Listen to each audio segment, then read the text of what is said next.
Okay, so let's go ahead and get started. My name is Bruce Caldwell, and I'd like to welcome you to another of our Hayek Lecture Series events. The Hayek Lecture Series is sponsored by three campus groups: the Center for the History of Political Economy, which is what I direct, the PPE program, which Mike Munger directs, and the American Duke program in American Values and Institutions. I don't think, is Mike Gillespie here? No. Okay, so Mike didn't make it. And it's supported by a grant from the Thomas W. Smith Foundation. Oh, I know those guys in New York. Yeah. Eileen, see, I told you he would know them. Okay, our speaker this afternoon is Professor Richard Epstein. Professor Epstein is the Lawrence Tisch Professor of Law at New York University, the Peter and Kirsten Bedford Senior Fellow at the Hoover Institution of Stanford University, and the James Parker Hall Distinguished Service Professor of Law Emeritus and Senior Lecturer at the University of Chicago. He holds degrees from Columbia University, Oxford University, where I understand he studied English law, and then Yale, where he got his law degree. Other law degree. Other law degree. Professor Epstein is the author of numerous books and articles. I'm just going to list three of them, all of which suggest Hayekian themes. Okay, there's first of all his 1985 book, Takings, Private Property and the Power of Eminent Domain. His 2011 book, Design for Liberty, Private Property, Public Administration, and the Rule of Law. And then his most recent book, which is available outside afterwards for signing, if you're so inclined, The Classical Liberal Constitution, The Uncertain Quest for Limited Government. Professor Epstein's talk this afternoon carries the provocative title, Can a Hayekian Do Without Central Planning? Now, I just want to say, the last time I saw Richard, we were sitting in the Hayek Auditorium at the Cato Institute. 2010. And April 10th. That's right. And you were sitting to my left, right next to George Soros. Oh my God. So I'm wondering whether this title indicates some sort of change in direction in Richard's life. No. I'm sure he'll let us know soon enough. So please join me in welcoming Professor Richard Epstein.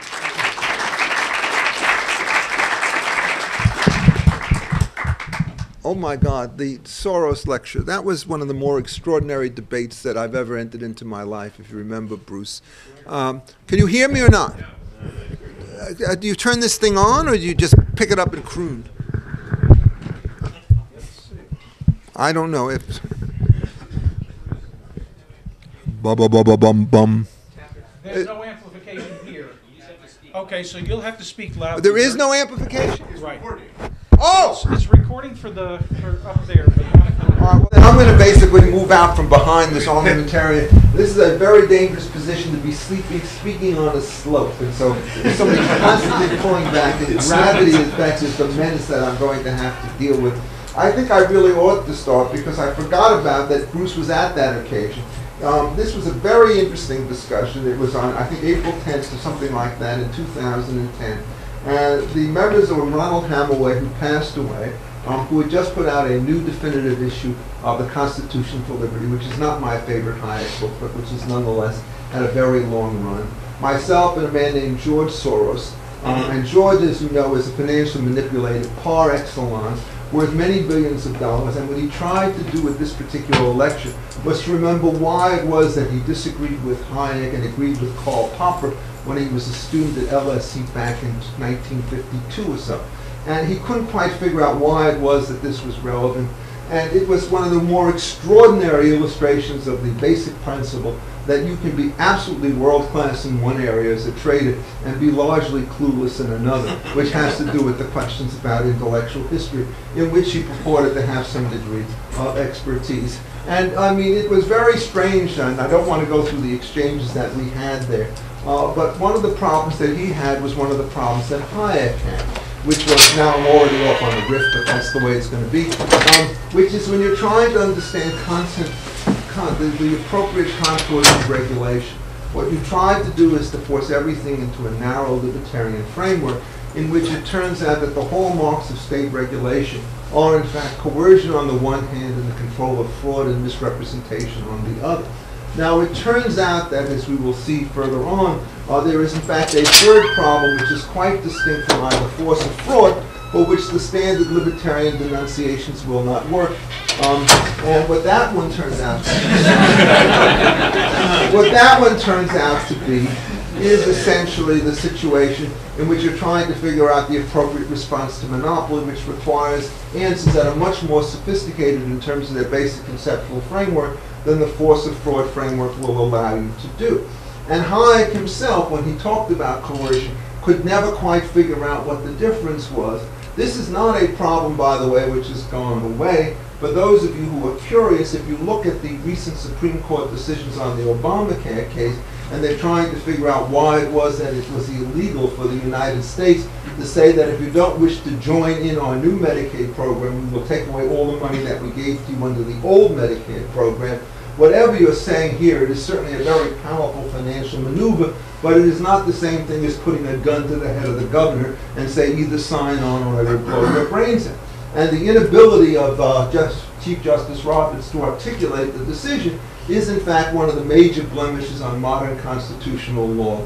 The adjustments associated with the notion of coercion are extremely difficult to organize, and if you're not very systematic about it, you will never get it right. So now, this gets us back to the problem of Hayek, because he made exactly the same kind of mistake. And let me see if I can put Hayek in perspective, and to do so, I'm going to do something which will gladden the heart of one Bruce Caldwell. I'm going to go back and talk a little bit about economic history and the way in which the basic system has been organized. Hayek, as most of you will maybe remember, was born in 1899. He started off as mainly a person who wrote in Vienna, in Germany, in Austria, the 1920s. He did a lot of stuff about money cycles on the one hand and currency on the other. Comes to England around 1930, 1931.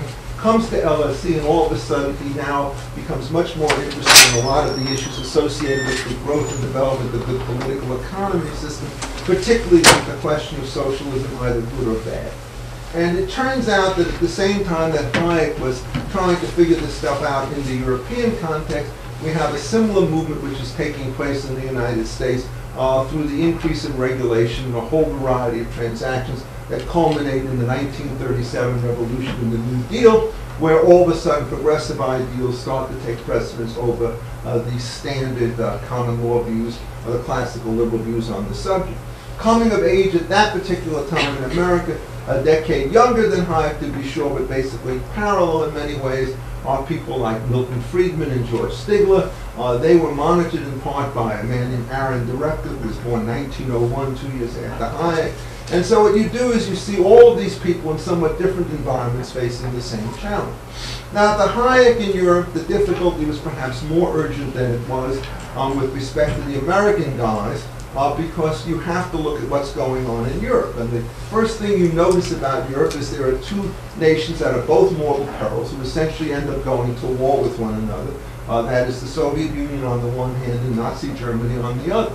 And one of the features that attracted Hayek to thinking hard about this in a geopolitical sense was that you look at both of these things and you discover Nazi is short for National Socialism, and the Union of Soviet Socialist Republics is the other thing. So socialism is the one common element which happens to exist in the title of two warring and antithetical organizations.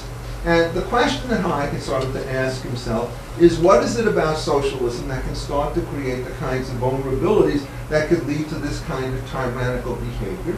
And I think he came up with the conclusion, perhaps alarmist, I think in light of history, that whenever you try to engage in extensive forms of central planning inside a government, you will expose yourself to the risk of totalitarian excesses. This is certainly not something to be ignored as an abstract matter. I don't know how many of you looked at the paper this morning about the meltdown which is finally conclusively taking place in Venezuela, but essentially what they have now announced is that a store which sells to poor people and keeps 3 days of inventory in a central facility is engaged in the crime of hoarding, so that all of its people have to be carted off to jail, all their supplies have to be absorbed into the national food system as people are going starving on the streets. I mean, it can happen with Hugo Chavez. It did happen. It will continue to happen. And he wrote the Road to Serfdom in 1944, choosing that time because serfdom, in effect, was meant to sort of talk about the degradation of individuals as citizens in that kind of a totalitarian regime. But there was a second feature going on, which was more important, at least in the mid-30s in the United States than it was in England, although it certainly existed in both cases. And that had to do with the various forms that were used in order to regulate the economy in question. And it's important to understand that regulation is not a newfound phenomenon of the 1930s. Regulation of the economic issue became a serious matter in the years in the United States following the Civil War, and I think roughly parallel, the same kinds of problems took place, say, somewhat after 1850 in England. So the period of 1850 to 1900 was a period of enormous economic expansion, enormous growth in the livelihood and likes of people, and in fact, a fairly powerful increase in the scope of regulation on everything from building sewers on the one hand to figuring out how you regulate rates of utility companies and railroads on the other hand to deal with problems of monopoly and so forth. And there's no question that there was actually something of a coherent theory, not articulated at the time, but which I think explained most of the kinds of initiatives that took place. For these purposes, going to put to one side something that I will briefly mention but not stress, which was the regulation in the name of health and safety. But for those of you who remember the famous natural experiments in London, it turns out when pollution came into the river, people who were downstream got cholera, people who were upstream did not, and some genius said if we managed to develop a system of public regulation in which we could separate sewage from drinking water, we could save thousands upon thousands of lives. And in fact, all of that stuff worked.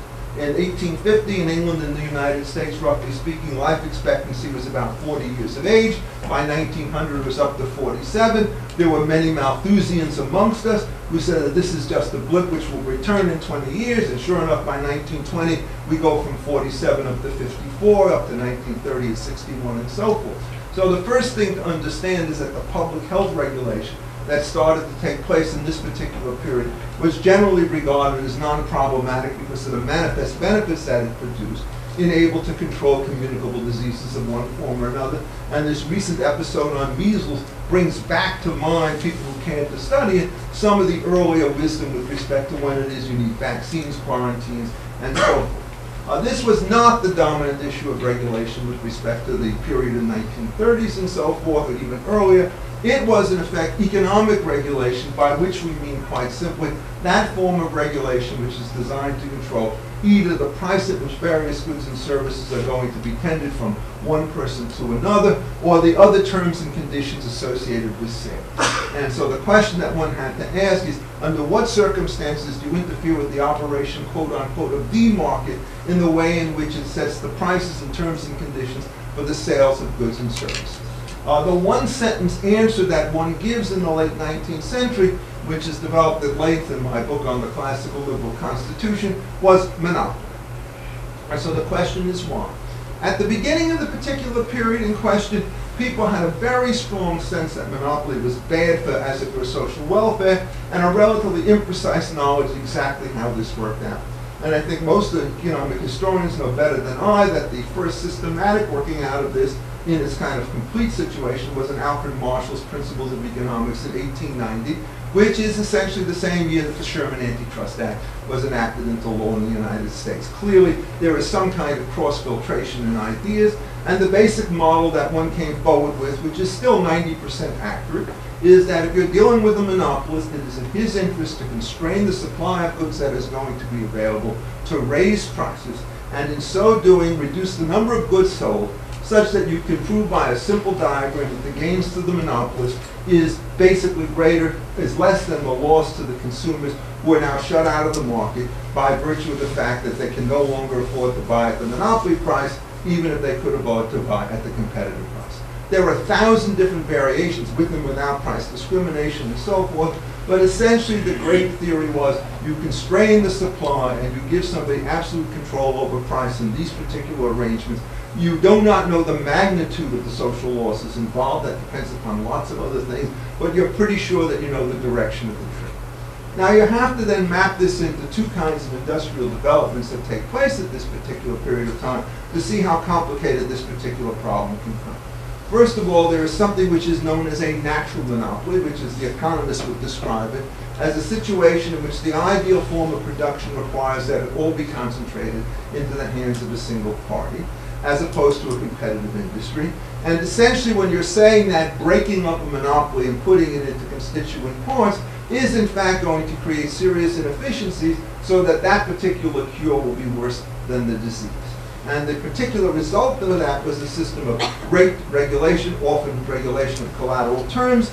And again, to be very simple, but 80% accurate about this, is you're trying to figure out rates that knock out the monopoly rents, which will distort welfare, but you don't want, given the fact that the firm has to invest in capital first before it can return anything, allow the system to create confiscatory rates so that you get your variable cost but not your fixed cost, so that essentially you'll always stay in business and you'll never make money. And the whole system was designed to create a situation in which you gave long-term protection through the rule of law on the kinds of rates that you can get. And what you did is you were controlling the risk of monopoly without having confiscatory rates on the other side. Working this into a coherent system takes hundreds of cases of varying complexity in multiple different industries. But if you keep the main theme in mind, you can start to see that the classical liberal, when faced with this particular problem, did not say just let everything go. In fact, there are some fairly strong arguments which say today in dynamic industries, which is not the case when you're talking about railroads and public utilities circa 1890. Sometimes no regulation will do better if it can induce new industry to come, new firms to come into the industry and drive down price that way. A battle I don't want to get into now. Talk about it in the questions if you would like to ask about it. So that's the way in which this thing starts on the one side. I already mentioned 1890 in the United States, or parallel developments in England. And it turns out that where you had separate firms that were in principle able to compete with one another, farmers and small producers and so forth, the maximum would be break up the Yankees. Meaning, in effect, you would not allow them to organize cartels in which together what they did is they divided territories or settled upon minimum prices, the kinds of things that OPEC tries to do. Because you knew that these arrangements would, in effect, result in this diminution in wealth, the monopolist gains being smaller than the social losses on the other side. And the early antitrust cases are really quite magnificent to the extent that they concentrate their efforts on these horizontal arrangements with few efficiency benefits and many restrictive effects, and they try not to get into the much more complicated, what we call vertical arrangements, where a producer and a distributor and a supplier all get together in organizing price, where the resource consequences are much more difficult to organize. So this is the world of, say, 1900, and for the most part, it's a pretty good world. If you look at the rate of material process during the period between, taken as a whole, 1850 and 1930, it is nothing short of stunning in terms of not only life expectancy stuff for everybody up and down the line, but standards of living, working hours, and so forth. At that time, however, there is a profoundly anti-historical progressive movement which starts to take place. And what it does is it says industrialization is disaster. And they start looking at the trust phenomenon, which was controlled to some extent, to the industrial accident phenomenon, which was very big. And what they say, in effect, is that the large concentration of industries have led to a diminution in welfare for the public at large and massive forms of regulation above and beyond those advocated by the classical liberals ought to be appropriate. The leading voices of that were not inconsiderable people. They were people like Louis Brandeis, who wrote an absolutely incoherent book called Other People's Money around 1910 or 11 before he went on the Supreme Court. They were Felix Frankfurter, who rivaled, I think, Brandeis in terms of his economic sophistication, who was constantly on the wrong side of the issue. Now you say, well, why am I being so hard about my betters and more famous people? Because what they did, in effect, and this is what prompted Hayek, Friedman, Stigler, Director, and so forth to go into orbit, is they believed that the way in which you managed to improve the overall situation was, in fact, to create the very kinds of cartels and monopolies that the classical liberals wanted to oppose. So essentially, they wanted to run the system in reverse, and let me give you a couple of illustrations about exactly how that started to happen. One of them has to do with the system of rate regulation that I talked about earlier on. And the question is, what is an industry which is affected with a or the public interest? That's a phrase which sounds like gobbledygook to most of you. And it was essentially an imprecise term saying we can control the monopoly problem through rate regulation. When you get the dairy industry in place, we now have a new peril. It's called ruinous competition. And what that means is when a new entrant comes in and sells goods that are superior at a lower price and drives an incumbent out, that is now regarded not only as a private loss, but as a social harm that has to be rectified. And so the cure for that is a system of minimum prices, say for the sale of milk, so that nobody can undercut the established incumbent. And so therefore this willingness to enter is going to be very low. And in 1934, in a case called Nebbia against New York, the United States Supreme Court held that it was okay for the state of New York to make it a criminal offense to sell milk for $9.09 a quart or less. And so if you told 2 quarts for 18 cents, and it turned out you threw in a loaf of bread, the loaf of bread had to take some part of the money, so you were cheating on the cartel, and so therefore what you should do is you should go to jail. And if you're a neoclassical economist, as all of these gentlemen turned out to be, you are now seeing the world literally turned on its head. At the same time that you have this price control situation, what you do is you have a systematic way in which you can now turn competitive industries into monopoly industries by other forms of government regulation. The mantra under which all of these improvements took place was the notion that we believe in democracy in the workplace and democracy amongst farmers. And if you go back and you read the key cases having to do with the labor statutes, the National Labor Relations Act of 1935 in particular, and the Agricultural Adjustment Acts of the 1930s, they all have basically democratic mechanisms for deciding on output and price. Collective bargaining is within a bargaining unit, and it turns out that all the workers are entitled to vote for or against the union. Majority wins on this question. Most people do not know it, but the Agricultural Adjustment Act actually has the Department of Agriculture running an election amongst all farmers in a particular crop, deciding what they think total output should be. Once they get the total output number, which is a cartel number, they then divide it by state, by county, and by farm in order to make sure that they control all of the outputs in question. These systems are always a little bit porous at the edge, but what you're doing in effect to the classical liberal is you're spending huge amounts of money to set up cartels which in and of themselves are socially destructive. So it's a really very easy call to say, you do not want this stuff to take place. Every time you start thinking about Hayek and Friedman and Stigler and this particular generation, what you have to do is to understand the devil that they were fighting. And the devil that they were fighting was essentially the systematic effort on the part of government agencies in England and in the United States through different verbal formulations and technique to cartelize all sorts of industries that had some collective breathing. To give you the English version of this and to show just how good the lawyers were on a bad thing, the single most important statute in England in the 19th century for economic development is something known as the Trade Disputes Act of 1906, which was put together by the sort of liberal government under Lloyd George. And it had the following trifecta with respect to labor contracts. It said, first, no labor contract between a union and management shall be enforceable in a court of law, which meant in effect that you could not get long-term security through contracts. Second, it said that if you tried to induce workers to quit a job in breach of their individual contracts of employment, you were immune from liability, even though the general rule has always been that inducement of breach of contract is in fact a tort. And third, and most importantly, they said anything which is done by an individual is not illegal if it's done by a group, which means that the collective refusal to deal, which in general is regarded as a per se antitrust law everywhere else in the world, now becomes per se legal in this particular area.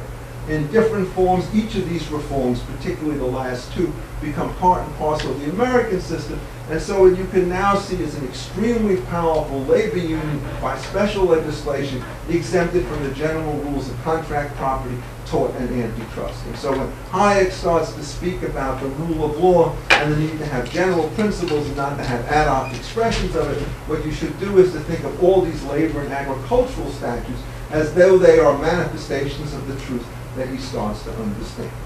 So the question that somebody like Hayek had in 1935, 1940, 1944 was, what do we do in order to fight this kind of insidious economic regulation? And the answer in this particular case is to stress essentially ignorance. And what do we mean by ignorance? Well, for Hayek it becomes something of a sacred trope.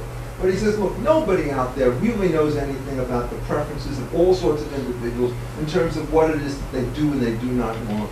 And in fact, we know that preferences are different because you look at a bunch of things that are for sale in a supermarket or in a clothing store, and if there are 100 ties on the rack, It's not as though everybody's going to want the same time. If it were the case, in fact, 99 of them would disappear. And he says that markets are absolutely by far the best way of deciding to match goods with people, because all you have to do is to put an array of of properties and things out there for sale. Let people decide on the strength of their own preferences, which you do not understand, and you will get a very efficient matching between. So the less you claim to know about the way in which a competitive market works, the less you will be willing to meddle in terms of its operation, and the better the particular results will be. Now, you have to be very careful when you use a pronoun in any legal analysis, because it's one thing to say that you, a state agent, has no idea of what it is that people want when they go into a marketplace, but it's a very different proposition to say that the people engaged in these transactions have the same kind of ignorance that you have. And the point here has to do with the fact that you're a specialist in goods. Not only do you know your own preference set, which I think Haya would acknowledge, but it also turns out that you spend a lot of money by focus groups, marketing surveys, or whatever device to learn what the preference set of your customers are. And what happens is, if you can find that information out, it means that instead of offering 200 ties, half of which won't sell anything, you can now knock it down to 150 ties, and by saving on the unnecessary stuff, you reduce the cost of the desired stuff, and everybody else becomes better than they were before. So if you're starting to make the question of knowledge or ignorance a universal philosophical principle, you're always going to be wrong on that, because what you will do in effect is to overstate the level of ignorance that there is in the world. The key thing to understand about all of this is it's not that everybody knows their own preferences, which to some extent they probably do, but through dint of expenditures you could learn about somebody else's preferences and thereby improve the opportunity that you could have to getting better matches inside the marketplace. So to the extent that you now say that ignorance is your basic thing, you've given up, as Hayek has done, a very powerful conception. You have a classical liberal theory that essentially posits the subjectivity of preferences, and if you understand how the theory works, you can explain why it leads to a set of efficient matches. And you can get the theoretical question about structures and argumentations down correctly, even if you have no knowledge whatsoever about who is going to enter and to form some kind of industry, or who is going to buy from these kinds of people. What your knowledge is that they've got more knowledge than you have, and that's the way in which you start to organize your public affairs. So then the question then comes, is there anything that the folks at the center have, which in fact they're more knowledgeable about than the people who are doing these individual transactions? And the answer is that there is. One of the things that happens is that you start talking to ordinary merchants inside the law and so forth, and you ask them, now tell us a little bit about the law of sales under which you're doing it. You know, they're going to look at you and say, well, now, well, let's just take the following example. Do you believe that there's a warranty to, in fact, guaranteed impliedly that goods are sold for the particular purpose that the consumer wants? They say, I don't know what that means. And then they'll say, what about merchantable property? I don't know what that means. Of course they know what it means. What happens is the guys who are running this thing from the center, the lawyers, I dare say, what we do is we originally were natural lawyers in the following sense. We were naturalists, that is, observers. And you started, and you watched the way people worked, and you watched the way in which they talked. And after a while, you could slowly glean from what they did a series of remarkable constant abstractions, which when you explained it to people, they say, oh yes, that's exactly what I was doing. Well, of course, if I told Mr. Jones that this screwdriver would work on his credenza and it didn't, I'll take it back and I'll give him one that fits. Yeah, I understand that. Now it turns out you understand the various warranties and so forth. So huge portions of the legal system are essentially this kind of work in which you create a set of sort of universal default terms from the center which map the preferences of most people. And the warranty for fitness doesn't work only for screwdrivers or for vodka bottles. It pretty much works for anything. And then what you say is, look, these are our presumptions, but we know that we're not perfect, so we have the following rule. You guys start to think that something doesn't work in your case. You can individually tailor it by having a contractual provision which ousts the basic warranty structure of the law and puts something into its place. Well, the next question, if you're serious about this, is how often do you find that people exercise these options to deviate from standard transactions? And the answer is actually kind of complex and interesting, but let me give it to you in very abbreviated form. The first thing is with respect to standard over-the-counter transactions in mass markets, Any effort to start to deviate from these warranties in a way to cut back on them is a recipe for disaster, which is why if you look at every Coke bottle and every beer bottle in the United States, you do not see on top of it, drink at your own peril, which would be a way of waiving the warranty with respect to merchantable quality. But on the other hand, when you have very large individuated transactions between not customers on the one hand and providers on the other, but contracts for production between merchants, construction contracts, and so forth, at this point, the size of the transaction and the heterogeneity of the situation means that the warranty structure that you need is going to be much more complicated than it is when you're dealing in simple consumer contracts. And you start looking at that set of contracts, and all of a sudden you see these standard terms emerge. But again, what happens is these transactions, say construction contract for a tunnel, have certain things in common. So what good lawyers do is they keep a repository of standard contracts out there. And when we get another construction contract, we look at the one that we did before. We ask the question, hey, did it not work on this, that, or the other provision? And then B, is there something special about our deal which needs a little bit further tailoring? And off you go. So it turns out that it's not as though these things are done by trial and error, which in many ways turns out to be the Hayekian model. It turns out that there is a conscious, deliberative practice between the parties which allows this thing to move forward. It even goes further. Anybody who works in institutions like this understands that when you're dealing with these complicated type of transactions, say a patent pooling arrangement about which Hayek knew nothing or Friedman is thinking, they just didn't talk about it. Well, what you do is you get clearinghouses of one kind or another. You get best practices committee put together voluntarily by folks in the various industries. They have very complicated governance structures which are designed to make sure that the dominant players are always heard, but they're not the only one who actually decide on the way in which these things go. And the moment you do that, you realize it's no longer spontaneous evolution of an evolutionary variety. That's just too slow for modern industry. What you do is you get conscious intermediate institutions, Tocquevillian style, which are designed to broker these kinds of changes precisely because experienced people inside a trade actually know the way in which these businesses are going on. And one of the weaknesses in terms of your understanding of competitive markets that comes from the Hayekian view of the world is that all of these things tend to get lost in the view that somehow or other the chips manage to shuffle themselves in random fashion and come up with the right kind of result. There is no doubt that spontaneity has some role to play in this thing, but I would say that compared with planned interventions by experts in the trade, it's a relatively small part of the overall situation. Now, mind you, what this does is it says we don't want to use ignorance as though it's the problem. But we do think that decentralized authorities are very good, because if you have multiple trade associations and multiple best practices committee, each can learn from the errors and the strengths of the other. The moment you get a single government monopoly that starts to set standards, well, you get the FCC on a bad day, or the FTC, or one of the other agencies, which often focus on a single standard, which if wrong cannot be corrected because you have to undo the monopoly power of the state, and the rigidities of the public bureaucracies will rarely hurt you. So that's the way it looks on the competitive side. Now, the other problem about Hayek is, what do we do about central planning?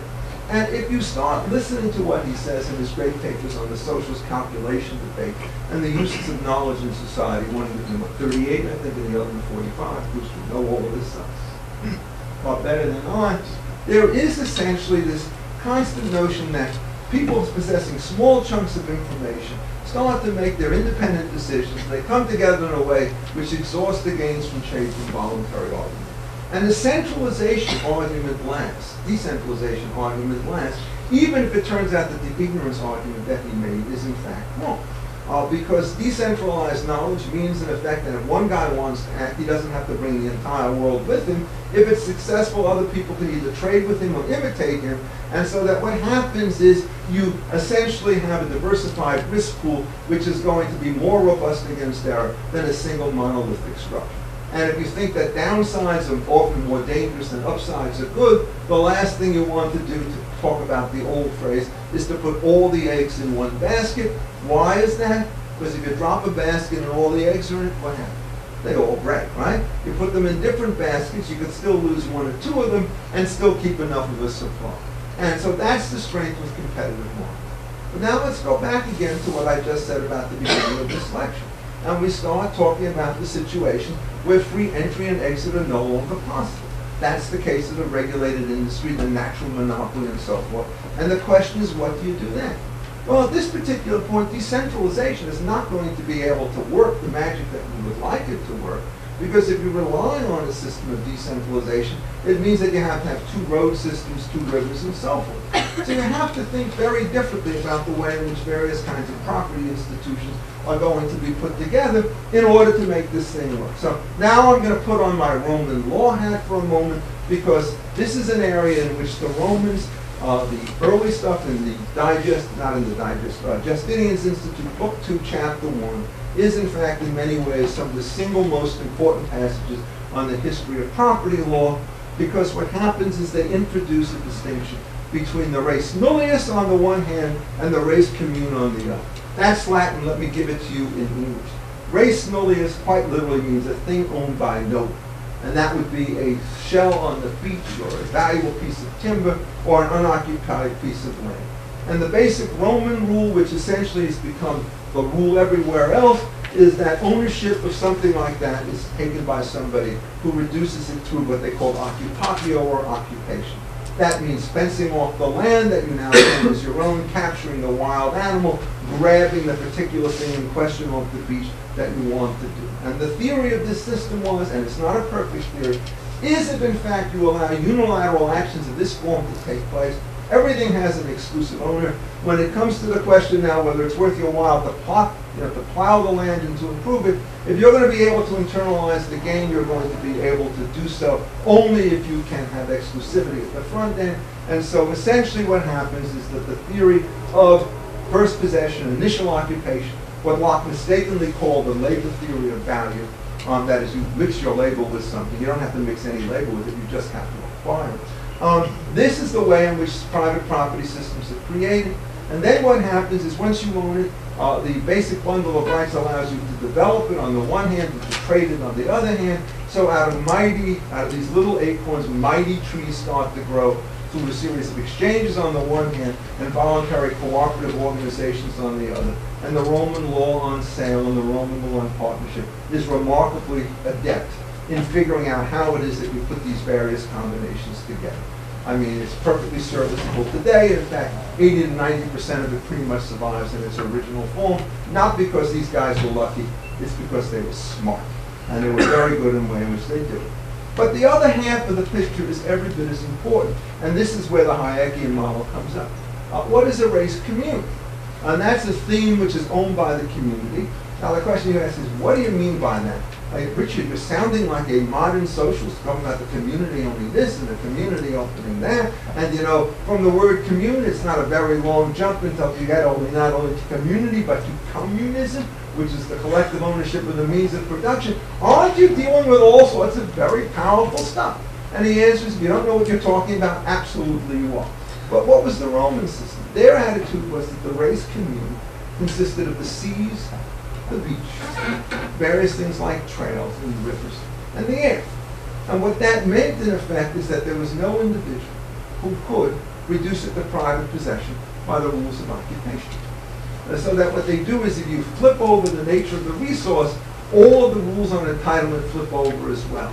And the theory was if you have a river and somebody could reduce some portion of the private possession, what you do is you get the problem that they faced on the Rhine River at the time of the Treaty of Westphalia. Every little duchy would claim a couple of miles of the river and nobody could transport. And so the basic rule with respect to the commons was it has to be free entry and open access up and down. And it turns out that shared occupation of a river is vastly more efficient than exclusive ownership of that river by a single party. And if you want to do the same thing with respect to the seashore or the beach, essentially you will come up with the same result. So they have this absolute antithesis. And then the question is this a good model or is it a bad model? Well, it's an okay model, but it's not a great model. Because what does the model do? Essentially what it does is it allows you to make sure that no person can block off this thing and create private monopoly. But now you start looking at this river, and you look at this water, and you say, you know, this channel constantly gets silted over, and nobody can take their boats down. And so you then ask the question, well, which of us are going to go sit there and actually clean the thing out? Well, if you got a bunch of common owners, each of you use it only 1% of the time, you get the classic tragedy of the commons problem. Nobody is going to invest in improving the river when other people will get all the gains. And so just on this simple question of how you keep channels dredged, leads to the fact that you can no longer deal with the system as though it is basically open ownership with no actual control. Somebody has to take over. Well, who's it going to be? Well, it could be me or it could be you. That's not going to be very good. So when you start getting out of the state of nature, you now create a state. And the state takes the property over. Well, does it take it over so they can do whatever it wants? No, these guys are actually much smarter than that. And so as the term develops in English law and then into American law, you start talking about property which is held in public trust. Meaning, in effect, that you cannot maximize the value to the owner by putting up gates and cartels, but your job is to collect fees from everybody else and to use it in a way which maximizes the net value of the river in question.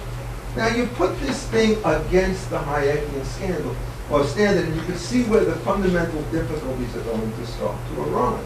You're going to be finding yourself in a position where you have to figure out who's going to be the government that's going to run it, what are going to be the sources of financing that are going to be associated with its operation, what are going to be the kinds of internal improvements that are going to be desirable or not. You may think that these things are small problems, but if you go back to the early history of the United States and the opening up of the West, the major problem in the period, say, between 1810 and 1840 was the so-called internal improvements problem. Do we drain swamps or do we not drain swamps? Do we widen rivers? Do we put bridges over them? You get all this infrastructure stuff that's going along. And if you start talking about this centralized trial and error as a means of trying to run the way the system works, you are going to get things exactly wrong. You have to now be very careful in the way in which you do this, and you must develop theories of taxation, theories of public governance of one sort or another. The basic model that you try to develop is you try to use what we call a non-discrimination formula, which means that everybody who comes across the river pays roughly a fee in accordance with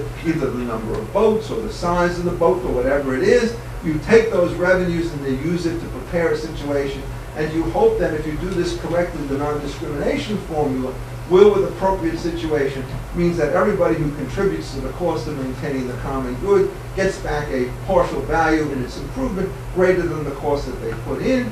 And so if you can stabilize this kind of an arrangement, you can then expand the size and the scope. And sure enough, if you look at the 19th century law on this, it develops in two areas. One is for special assessments for roads, which follows exactly this model. And then you have all the stuff with respect to the navigation servitude. Why is it nobody can block off rivers and how you finance its improvements? And none of this stuff is done through Hayekian principles whatsoever. It's all done by people who have a very solid sense of how these institutions are put together and try to figure this out. Now, to some extent, when we're talking about rivers and so forth, it's a little bit easier than it might otherwise be, because when you're dealing with the river situation, God makes the rivers. It's none of us. And so when you're not trying to figure out where you put the darn thing, right? You're just trying to figure out how it is that you make sure it remains navigable if you want it to be navigable. When the question comes to putting out roads and things of that particular sort, occasionally there are trails from animals that will give you a device, and if you follow them, you're going to get yourself into real trouble. And sometimes what happens is people put little paths. So I have this wonderful story about path dependency, a technical term, which means once you start the path, everything is dependent upon the original step, right? That's roughly what it means. And if anybody wants to know about path dependency, I suggest they go to New Haven. And when they go to New Haven, I guess they stand on the corner of York, and I think it's Chapel Street. And what they will do is they will look up to the, I think it's the, whatever it is, the northwest, and you will see two roads which kind of come to a point there, and they're separate from each other by about a 15-degree angle. Which, if you're trying to figure out how you put roads together, you can't think of any worse system than this one. They're close enough so you can't use the sliver in between. The traffic problems become an absolute nightmare. Everybody's looking at this stuff saying, well, why would anybody do this? So one day I was in the Yale Library and I looked at an old map. And I realized exactly how it happened. There were two farmers who were at the far end of this road, Farmer Smith and Farmer Jones. Their houses were apart. And what they did is they had two roads. One was going this way, and the other was going that way. They didn't have one road between the two of them branching off at anything. And so what happened is, first these roads are dirt roads, then it turns out these are cobblestone roads, and they're wide. So 200 years later, you're still following the basic plan dictated by the random placement of two farmhouses in the New Haven desert somewhere, and it screws up the faculty of traffic just enormously. That's the danger you get with respect to sort of Hayekian spontaneous evolution when you're starting to talk about the formation and organization of what we call network industries. It just doesn't work. So you want to find out something that does work, take another illustration. Look at New York City. Look at it below 14th Street and look at it above 14th Street. And below 14th Street, it's essentially an English rabbit warren street. I mean, I don't know what's going on from one place to another, but they were all laid out on the Farmer Smith and Farmer Jones principle. They get paved over, the roads are too narrow, the angles are too awkward, nothing starts working. Well, the folks in New York kind of realized that, and then what they did is they put the rectangular grid in place, basically north of 14th Street, and you get avenues and streets. You know, they should give them fancy names, but they give them numbers. You actually know where you're located. And these guys are modern Cartesians. And they put together some wide streets, and they put together some narrow streets, and they have the avenues being broader than the streets. And, you know, they put this thing out months, years, decades before anybody builds anything. And what did they do? Well, they were planners of the best. They realized, you know, we look at a lot of cities, and it turns out heterogeneous uses are really important. And we like to make sure that we have large streets for businesses. And if we just say, here's a large street, the businesses will come. The residential folks will stay away because foot traffic and vehicle traffic, which is terrific for business, is terrible for residents. So they're going to stay on the small streets nearby. So what happens, you don't have to tell people how to sort. You don't have to put them into zoning arrangements. All you have to do is to make it very clear what the grid is, and then the people will come and voluntarily sort based upon the confidence that the grid which is developed in 1830 is going to be the same grid that will be developed 20 years later in 1850, so that when they're making their long-term construction projects, they have pretty solid knowledge about the way in which the system is going to go. And that seems to me to be a highly intelligent form of planning. And the question is whether or not Hayek would agree or disagree with it. Well, you go back and you read the Constitution of Liberty, and essentially he basically passes on that. The Hayek, the thing that you're worried about is zoning is very difficult because of all these adjacencies. He tells you how hard it is, and then he runs for cover and immediately talks about rent control, because that's an easy question. You don't want it anywhere, anytime, any place. In New York City, it doesn't matter what the grid on the streets look like. Just a bad idea all around to try and have that system of control. So now, what is it about this particular planning system which makes it good? Well, what you do is you lay out a reasonably coherent grid. And when you put it out in this particular fashion, all of the locational decisions are made by private parties rather than being made by public parties, which means that the sorting will be much more efficient than if you do it the other way. What's an illustration of the converse? The land improvement program at the University of Chicago. Because they had one of these great range of big seats in the middle of the city. It's called 55th Street. And then Julian Levy comes along and says, I don't like parks. So he basically has them all condemned, and then he puts up these tiny little houses. All the windows are on the inside because you don't want them to be looking over the crowded street. And what you do is when the commercial stuff comes back, you get all these private homes completely underutilized so that the entire city in Hyde Park is essentially forever hobbled by Julian Levy's guess as to what would be optimal use of these properties, which was calamitously wrong. He wants to shut down bars, prove them to be nuisances, and sell the premises off to somebody else. Well, when you start engaging in that kind of city planning, you're making guesses as to how you things want to go, and you won't do it. Now, I think if Hayek thought about it, he would defend this stuff because one of his best passages is the famous passage in The Road to Serfdom, where he starts to talk about how it is that you run a highway system, right? Now, he doesn't talk about it in the full sense, which is how you design it, how you finance it, you know, any of those questions. But he says, look, the highway system, which he takes as this exogenous given, clearly wrong, is a situation in which they give you the rules of the road, and then you figure out whether you want to go on it or not. And is he after anybody in this? Well, if anybody knows of the Motor Vehicle Act of 1935, you will quickly realize that our good friend Hayek is a very prescient man. The Motor Vehicle Act said, no, we can determine the composition of the traffic. So what you do is you have this wonderful highway, and you give Jones a license, which he pays somebody off to get, to ship tomatoes from San Diego to Chicago. He has to go back empty in the opposite direction, where somebody else has the franchise to ship furniture from Chicago out to San Diego. And the entire system of the roads is cartelized in exactly the way that the New Deal likes to do everything. And Hayek said, look, you set the rules of the road and let the traffic turn itself. And he was right about that. Now, who is it who tried to memorialize all this? Well, I gave you my sort of villain of the piece in Felix Frankfurt right, as the most educated and uneducated man at the same time. And he, the same year, the year before actually, that Hayek gave this famous discussion about the composition of traffic on the highway, our good friend Felix had to deal with the breakdown of the blue and the red network of NBC into blue NBC and red ABC.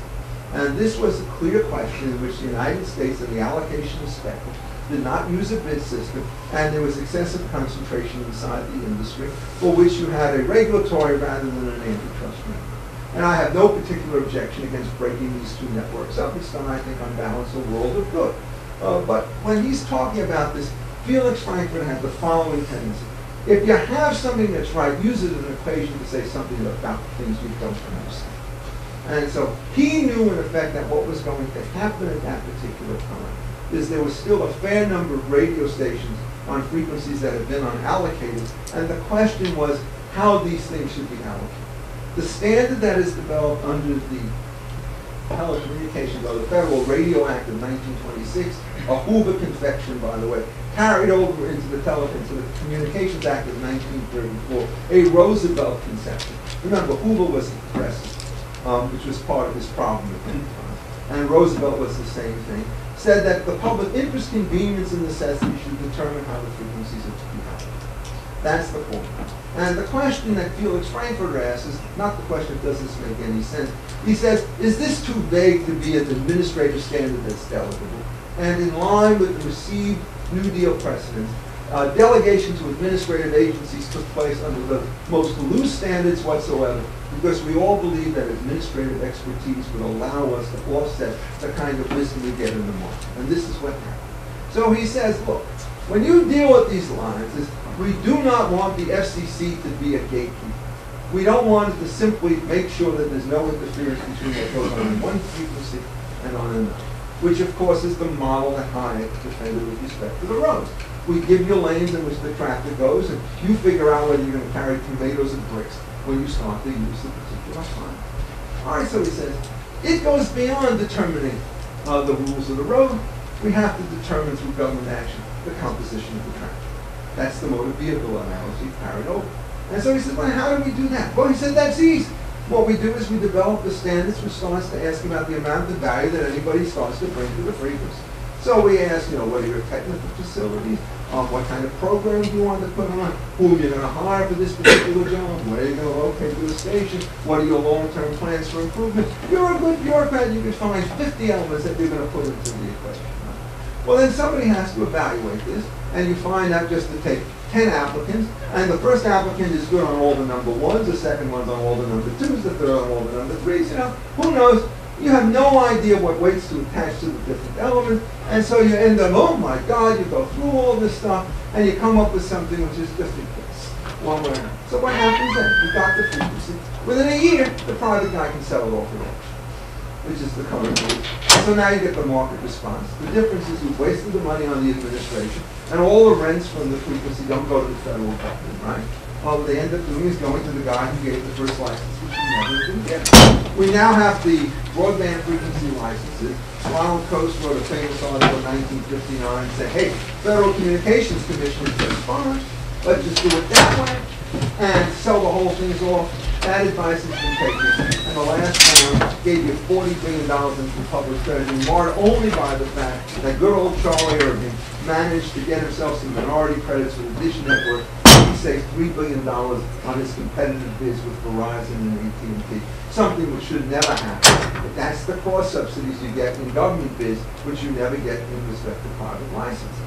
So if you put all of this stuff together, you can now figure out what's happened in Hayek's life. He came at a time when the major peril was government regulation of competitive economy, which in positive course made everything worse. But as you get to a more modern economy, it turns out that the network industry problems, the overconsumption of wild animal problems, and so forth, these become extremely important and extremely difficult to handle. And one of the things that modern economics tells you, that is modern from 1950, is these are markets for which there is no competitive solution. So the only question then is how you can do the regulation, because regulation we must do, or face holdout problems and so forth. And then the question is, can we do better or worse? And the answer is we can do a lot better or a lot worse. I'm not going to bore you now with some of the discussions about how the FCC has managed to redesign the statutes in telecommunications, or the Federal Trade Commission acts and so forth, or the net neutrality debate. But the key thing to understand is that the great weakness of Hayek in modern debates is, since he's not trying to talk about how you regulate complex industry, he has nothing to say on an area in which competitive solutions don't work. And that it's going to be a very difficult task to figure out how you put those pieces together. And that's essentially the advantage that the lawyer has. I'm not up here, I'm not down there. The relative strength of academic lawyers, I'm going to plug my profession, is we know enough about large numbers of institutional cases in the mid-level that you can bridge the gap between the narrowly particularistic on the one hand and the very lofty generations on another. So it turns out we can't do without central planning, but we can certainly abuse it when we put it into place. And that turns out to be the lesson that we ought not to forget. Thank you.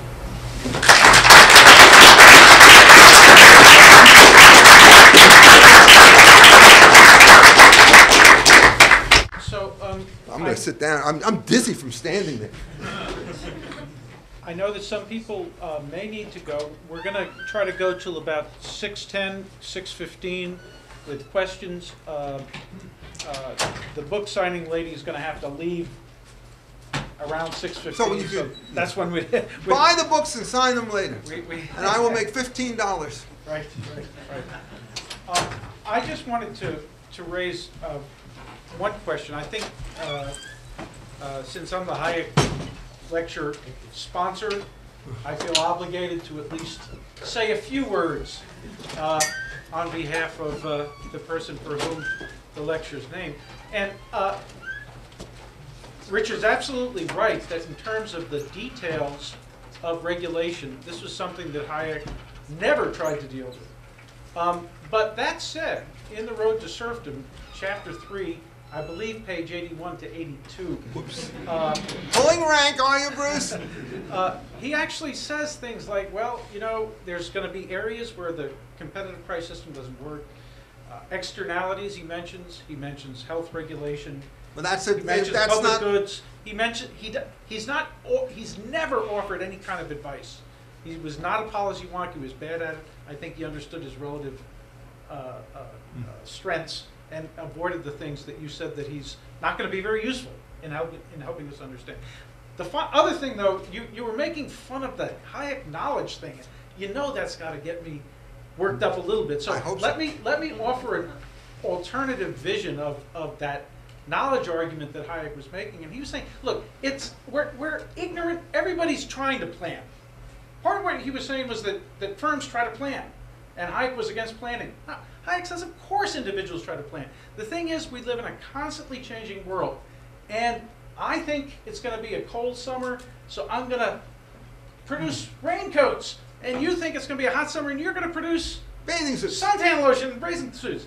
And one is going to be wrong, and it's fine in a market system, because if you're wrong, you pay the price. You're going to pay the price. Every mistake is a profit opportunity in a market system with freely adjusting market prices.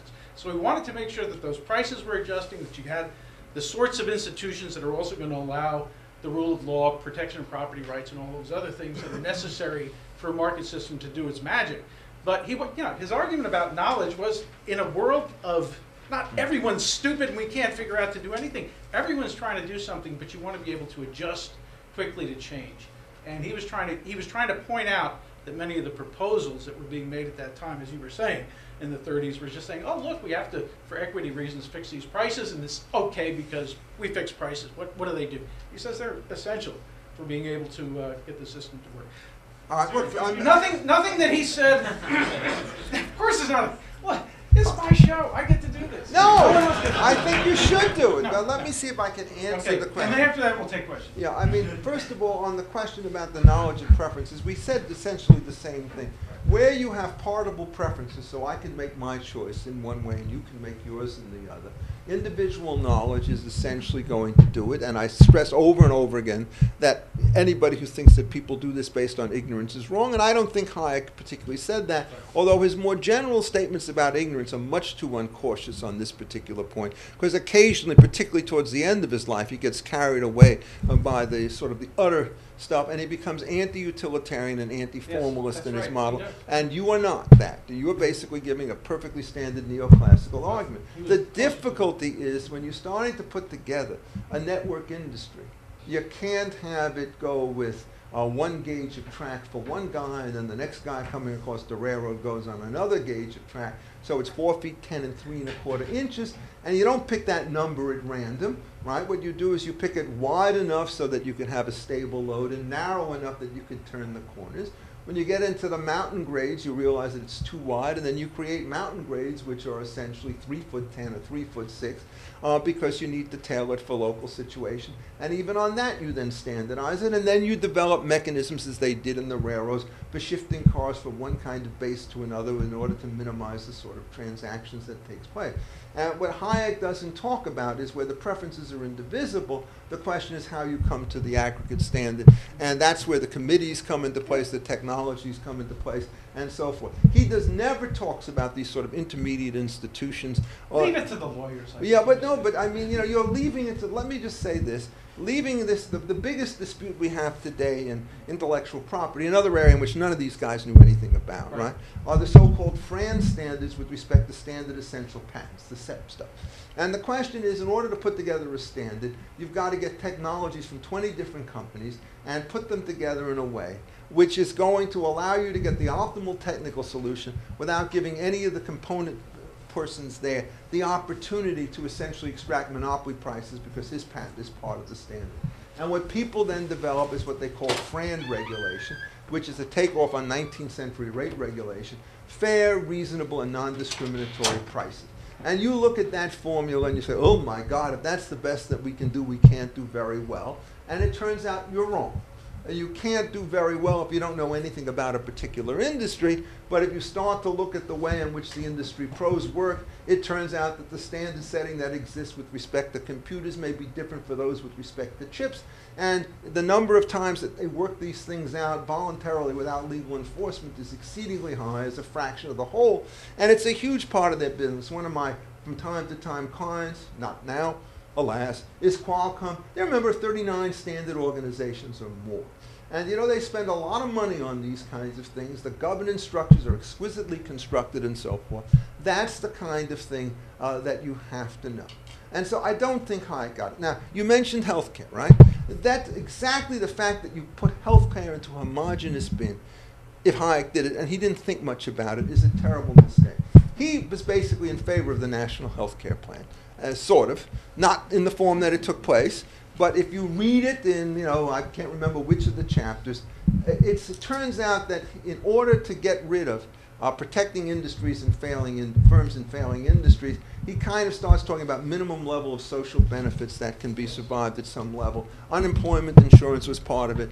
And you know, the National Health Care Service is not modern Medicare and so forth. And in fact, one of the problems that everybody at the time had when you were in favor of sort of giving minimum floors is you didn't realize how the elevator would start to move up until you get to the current Obamacare plan, where the lowest level plan gives you benefits that no private market has ever provided to anybody everywhere. And we decide now in our infinite wisdom that goods that nobody has ever provided in a voluntary market are strictly required in a regulated market. I mean, that's literally what has happened in these things. And so what happens in these cases is these healthcare markets are complicated.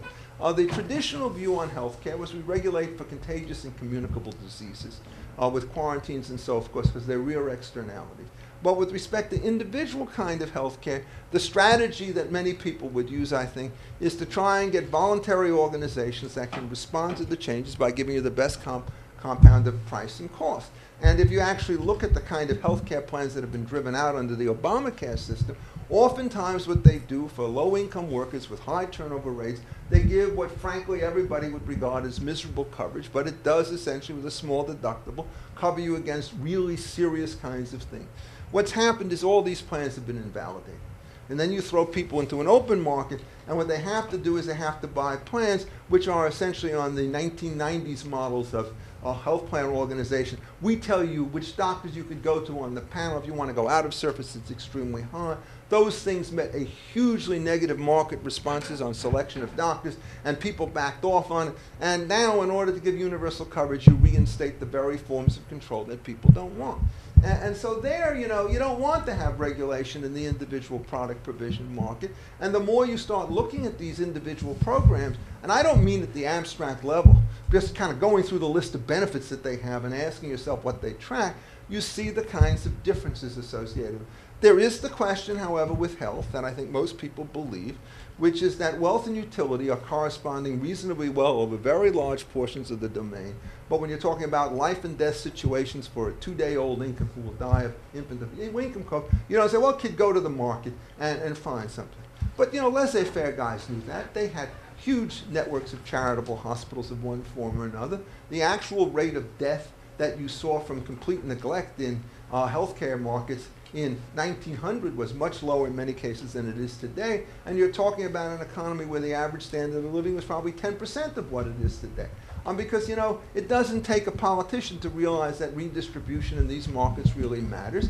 It takes essentially the laissez-faire tradition, which Hayek supported, I think, but not explicitly or often, of imperfect obligation. Mainly, good people do these kinds of things even though there's no legal compulsion for you to do so, because that's just the way in which a society manages to survive. This was a huge deal in mid-century United States and mid-century England. One of the great names, a man named Samuel Smiles. Nobody's heard of him? You've heard of him, right? He was the guy who was starting to talk about voluntary association, friendly societies, charitable institutions, and so forth. They kind of filled the gap. Because what happens is, it is not a state secret that people like Aaron Director were slightly crazy when they said there's no such thing as an interpersonal comparison of utility. So if it turns out that you can spend $1 to save an infant's life or $1 to get you an extra twist on your permanent, it's all subjective one way or another. This is the assumption of extreme ordinality with respect to welfare. And nobody believes that, least of all people who have the money.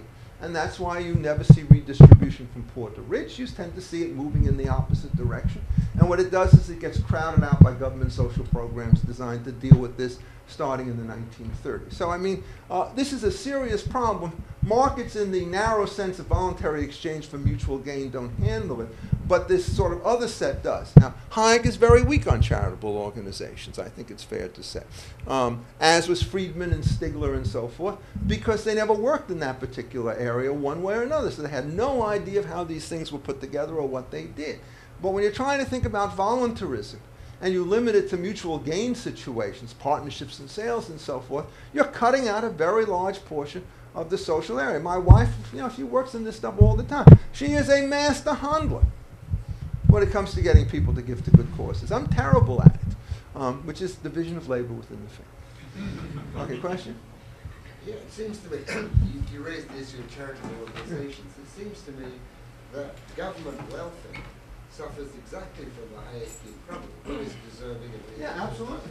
And charitable organizations actually solve that problem. That's right. So it's just an oversight that Hayek didn't. Well, I think, let me put it this way. Look, Hayek, it's always difficult. He tended to go to the same questions over and over again that he felt most comfortable with. And so it's not that you're wrong, but it's always by way of extrapolation.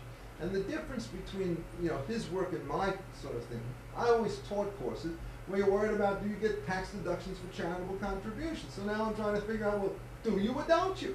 And well, the answer is probably yes. And then you have to give an explanation why. And it turns out, if you look at what the Obama administration is trying to do to the charitable deduction, you understand what's going on. The traditional view of the charitable deduction is you treat it as a matching grant. So if I put in $100, the government will put in $100 on a 50% tax rate, or whatever the ratio is. And the theory is you've got to put your money in before the government co-invests. So what you do is you get subsidy and decentralization at the same time. And that, in effect, probably gives you, if not the optimal solution, a pretty attractive and viable situation. Of course, there is a public goods attitude to charities, right? By keeping people alive and healthy and so forth, you prevent contagion, disease, and all the rest of these kinds of things. And everybody kind of understands that. The moment what you say is, you know what? We're going to raise the taxes to 40% and reduce the charitable deduction to 26% or 28%, you're now creating a wedge. And why are you doing this? Well, you make it more costly to give, there'll be less giving, which means that you will then shift these same functions to the public side. And so there's no question that, in this current progressive area, you regard the uncoordinated activities of private charities as being quote-unquote chaotic instead of each one seeking profit opportunities, and you think that centralized government authority will do it better. Now, I mean, we have a pretty good knowledge. We've had 6 years of centralized authority, lots of transfer payments, lots of ridiculous schemes that I could talk about in all too great a length. And what can we say about median income in the United States? In real terms, it's down about 4 to 5% over this period, because whatever you get from a transfer payment, you lose in terms of productivity. The gains are tangible, the losses depend upon theory, and the political salience of transfers is always more attractive than the economic stuff, and so forth. So, trying to argue against the Pied Piper is extremely difficult to do. You have to introduce notions such as scarcity and rent seeking and so forth, and that's enough. If you describe people as being selfish, you're not talking about all those struggling, good, hardworking folks in the United States who they're no longer a nation of rent seekers and special privilege lookers. They're all men of the plow, independent, self-reliant people who are driven down by the system. Well, the system that's driving them down is the very system that's trying to transfer them. And unless you can break that mythology, this cycle will continue. I wrote about this when the president was running in 2008. I said, who is this guy? And the prediction I made was as follows, based upon what I call Uncle Albert's Law. And my Uncle Albert's Law was as follows. He told it to me when I was 10 in 1953. He said, Richard, civilization is a battle between forces. It's between technological improvements and political stupidity.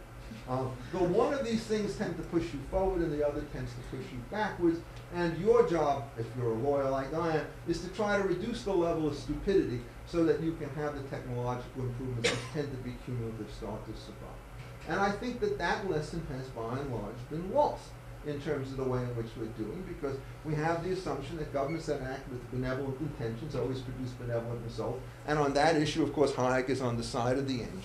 But I mean, let's be clear about it. I'm criticizing him from a technical point of view. If you take his position compared to his critics in 1940, there wasn't any smart person who wasn't a progressive at that time, pretty much. There was a guy named Hutt. You must know about Hutt. How many of you have heard of Bill Hutt? All right, this is a crowd of true believers, right? But Hutt was the guy who argued for competitive labor markets. He was the guy who in 1932 invented the phrase consumer sovereignty, trying to basically decentralize the situation. He was run out of England and essentially taught for many years in South Africa, where in a very distinguished and heroic situation, it turns out he was the major opponent of apartheid down there, particularly in labor markets, because libertarians think of apartheid as a dumb form of socialism, which they are right. And when I went to South Africa in 2000, he was the guy that they all remembered, and he was not a guy who was loved by the African national groups, because they understood that if you have decentralization, they lose their political power, which they weren't particularly interested in doing. So yes, I agree with all of that stuff. I think in effect that if you sat down with Hayek and asked him, many of the things that I said, he said, I hadn't thought about it, but I agree with you. Well, what I'm saying is he didn't say it, and he didn't quite understand it. And to sort of bring the decentralization program forward, a lot of these complications have to be much more centrally located on you. Time for one more question? Yes, Alex. So this is the last is 6:15, but say as long as you want. And your answer needs to be maybe 3 minutes. I'm going to make the question very short. I'll make it long. How do you respond to the observation that this is a 20/20 hindsight argument against Hayek's views, and that we need a demarcation line between those circumstances in which we can trust a spontaneous order and those circumstances in which we require planning, and you are assuming that such a demarcation can actually be constructed by the lawyers, whereas Hayek wants to suggest it cannot? Well, my view is that I'm not going to do it in hindsight. I'm saying they did it. If you actually go back and look at what they did, essentially they had strong regulation in areas where you could not have partible preferences, i.e. where I can make the raincoats and you can make the suntan lotion, because you had to have a single line. What they tried to do is to figure out how you regulated those things. They knew there had to be administrative allocation discretion, for example, on how you allocate joint costs. I think Bruce will tell you why. It's because there's no strong economic theory on joint cost allocation. But on the other hand, if you are running a system which is designed to make the market look competitive, you have to have a per se prohibition against cross-subsidies being introduced into that system, which they did. So essentially they had deference on the first question, and they had essentially relatively strict scrutiny on the second. If you then want to start talking about common pool problems, the first formal demonstration of the Darius issue is Scott Gordon's demonstration in 1954. You go back and you read the stuff written in 1897 and so forth. These guys are clearly dealing with this problem, trying to figure out essentially what you do with the rapid destruction of game, wildlife, and so forth. They understand that. Network industries and rate regulation with respect to the rails, I've already mentioned. Antitrust stuff, they very heavily concentrate on horizontal separations. They allow you to prove efficiency advantages in particular case. They do almost nothing with respect to vertical arrangements, which are very difficult to tease out one way or the other. And they're openly hostile to the regulation of predatory pricing arrangements, which are easily confused for competition. So one of the things that I've done in my own writing is I go through, in my takings book in particular, all the 19th century schemes of regulation and see how they map up against the 20th century system. And, you know, they don't get 100, nobody ever does, but they're not random, because they basically did believe what I've said. You have to control monopolies, common pool problems, whatever it is, but they didn't think you had to control competition. So, to give you just an illustration of not a perfect distinction, take Justice Pitney, something of a genius in terms of the way in which he puts these things together. And I'm going to talk about just two cases. One of them is a case called Coppage against Kansas. And the issue there is whether the state of Kansas, which at that point had exclusive jurisdiction over regulation of labor markets, which were not in interstate commerce, introduces a collective bargaining system. And this guy writes a little essay in Coppage in Kansas, which is vintage Robert Nozick before the guy wrote it, saying we have a system of voluntary transactions. When you have these transactions and they all emerge, if they're properly served, you'll see two things: improvements in wealth and disparities in income necessarily arising, and that's the engine of progress. We cannot shut this thing down in favor of a mandatory bargaining system. He was 100% right. The regulation of labor markets in the United States has produced so much massive dislocation. It's not just the GM workers who lost their jobs and, you know, put into pasture. It's all the industries that never flourished by virtue of the fact that they were put under this kind of a thumb.